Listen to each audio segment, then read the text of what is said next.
Alright, so let's move on to the fifth tip. Use visuals effectively, right? So using visuals effectively can greatly enhance your presentation and help you to communicate your message more clearly and effectively, right? So visual aids without speaking increases the retention of information by the audience to 35%, right? Using both the visual aid and oral presentation increases the retention by 65%, right? And hence, preparing a good visual aid and modeling your speech will make your presentation much better. So here are some tips of using visuals effectively, right? The first, choose the right visuals, very important, right? Using visuals that are relevant to your message and that helps you to illustrate your points, right? So hence ensure that the photos, the graphs, the charts or the videos that you choose are relevant to what you intend to communicate, right? I'll just give you an example. Let's say you're presenting about an examination, right? You cannot have an image of a flower, right? You cannot have an image of anything that is irrelevant to your examination or studies, right? And hence it is important to ensure that the content that you talk versus the image or the visual that you try to bring in there resonates overall, right? And hence make sure that your visuals are easy to understand and visually appealing. Let the visuals or the images not be too complicated or it is very small that the audience is not able to relate as to why the image is being put into the content that you are trying to present. The second, I repeat this again, right? Keep it simple, right? Even when it comes to visuals, avoid using too many images, too many photos, too many videos, or cluttering your slides with too much of information. We discussed this in the fourth pointer as well, right? I mean, these slides, informations should only give you a prompt, right? It should not be too cluttered for audience not to understand it or not able to relate what you're trying to say. Hence, keep your visuals simple and easy to understand, right? Use bullet points and short phrases to highlight the key pointers that you intend to explain. Third, use high quality visuals. Make sure that the visuals that you are presenting or using as part of your slides are of high quality and easy to read, right? So this can help to ensure that your audience can clearly see and understand the message that you intend to give. Avoid using low quality images or graphics that are difficult to read or understand.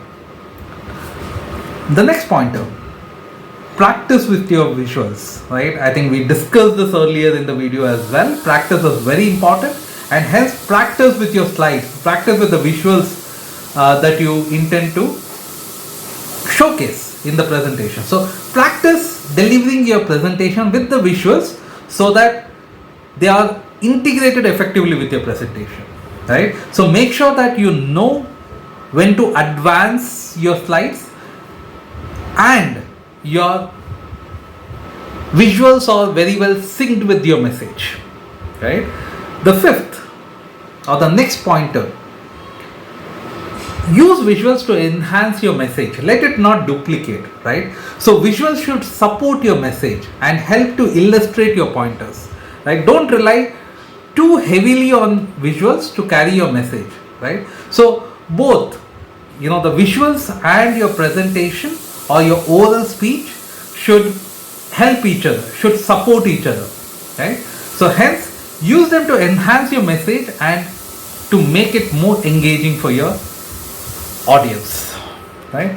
So overall, by using visuals effectively, you can make your presentation more engaging and memorable, right?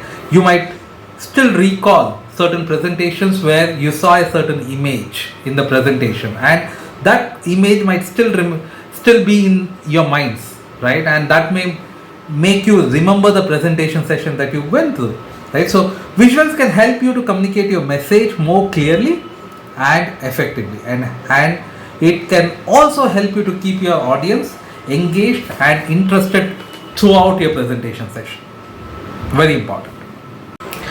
The sixth tip is practice, practice and practice, right? So we have discussed this earlier in this video itself, that how important is practice before delivering a presentation. And one of the important attribute of drawing your audience attention is the confidence, and confidence comes with the amount of practice that you have done, right? And hence practicing your presentation is essential for delivering a confident and polished presentation, right? So here are some tips for practicing your presentation. First, rehearse your presentation, right? There is no specific number of times before practice, right? You can rehearse your presentation several times, as many times till you feel that you're comfortable with the material. And it is also important that you have rehearsed very well on the flow of the presentation, right? So practice in front of a mirror or with a friend or with a family member. Also, it's important for you to get the feedback on your delivery and the body language, so that you can work upon it before you really land for the presentation delivery. Next, time yourself. Many a times, we see that, there's always a flaw, the presentation, extended, or the presentation, ended very soon, right? So ensure that you time yourself as part of your rehearsal sessions itself, to ensure that your presentation fits within the allocated time, right? So make adjustments as necessary to ensure that your presentation is concise, to the point, and you have completed the entire planned presentation within the allocated time, right? So it's important to time yourself. Third, use cue cards. Now, cue cards can help you remember the key points and keep your presentation on track, right? Use it, write down key phrases or the bullet points that you want to cover during the presentation. Now, fourth, record yourself.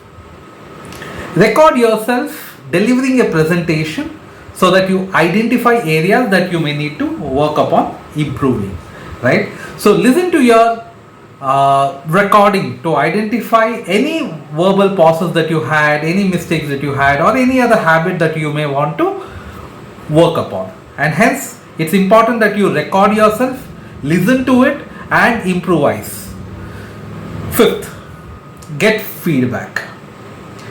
Ask a colleague or anyone, it could be your friend, your family member, your colleague, to watch your presentation and get the feedback. Ask for an honest feedback on your delivery, right? Many a times you see that, if it's your friend, if your family member, right, they say that, okay, you did fantastic. But then, the audience that you would be delivering the presentation on, neither a known person for you, okay, a friend nor a family member who will always appreciate. The audience is very new to you, or, an audience, though they might know you, but they come with a professional objective, right? And hence, ask for an honest feedback from your friend or your family member on the delivery, on the presentation delivery, the content and the visuals that you showed as part of the presentation, so that you can work upon it before you really land for the real presentation delivery.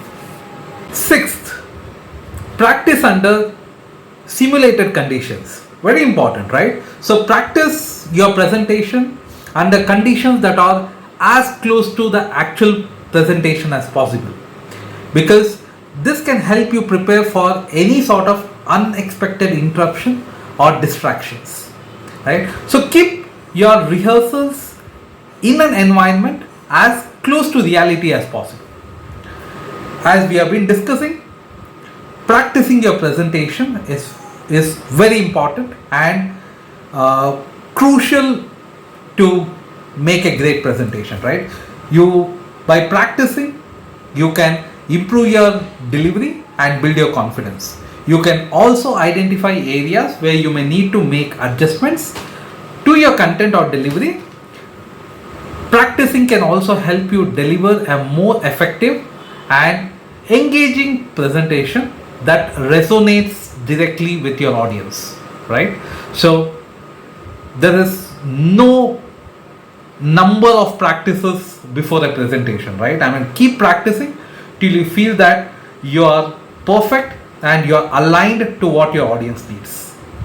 Right, so let's move on to the 7th tip: engaging with your audience.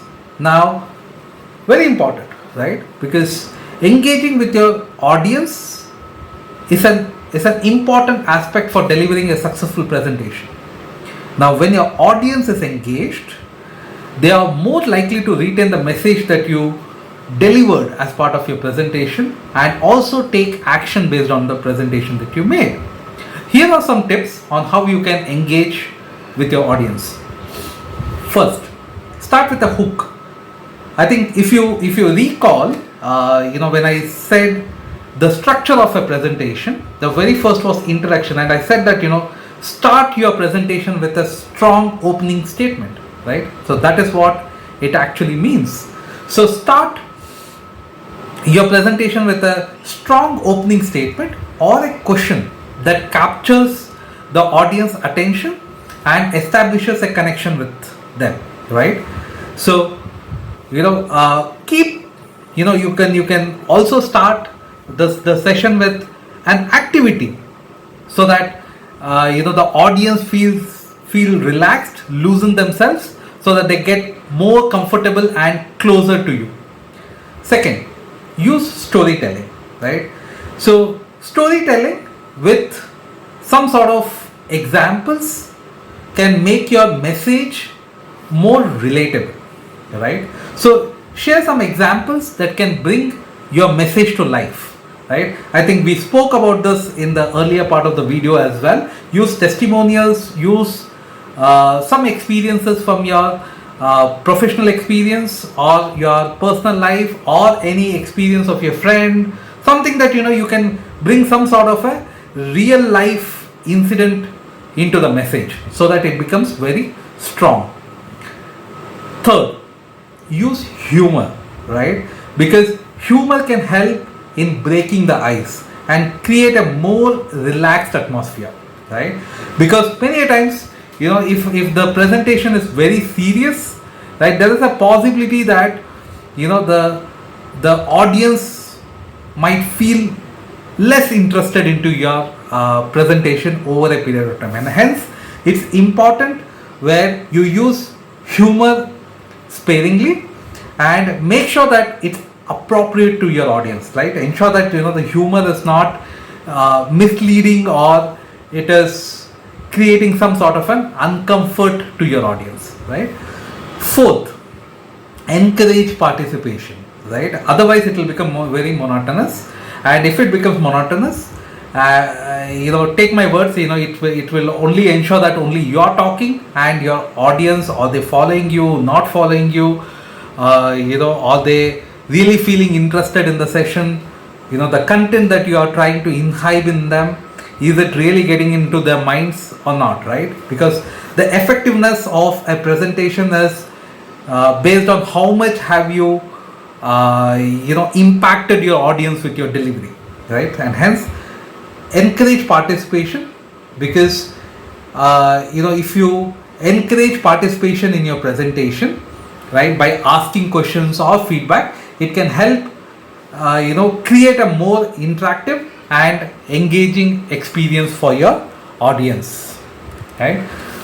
Fifth, again, we've discussed this, use visuals, right? Use visuals like slides. Again, within the slides you can use charts, graphs, images, which can support your message and keep your audience engaged. Many times you would see that any new image that you bring in as part of your presentation can be an eye catchy to the audience and something that can remain in the memories of people, right?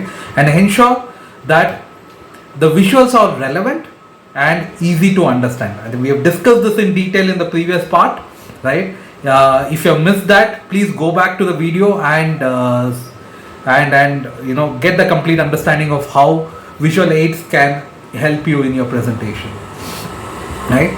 Sixth, use the right body language, right? Because the body language is meant to convey confidence and enthusiasm. Make eye contact with your audience and use gestures to emphasize your key points, right? It is very important for you to, shake hands, make hand gestures, so that, you are able to show your enthusiasm to your audience, right? With that, you are also trying to make sure that your audience is also resonating with your enthusiasm, right?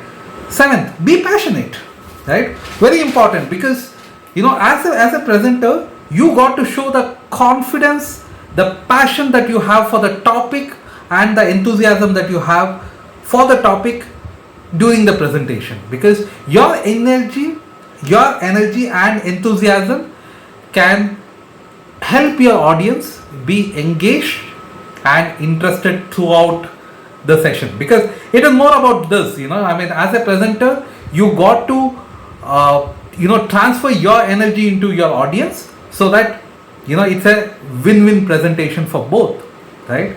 Overall, by engaging your audience, you can create a more memorable and impactful presentation. Your audience will be more likely to retain your message and take action based on your presentation.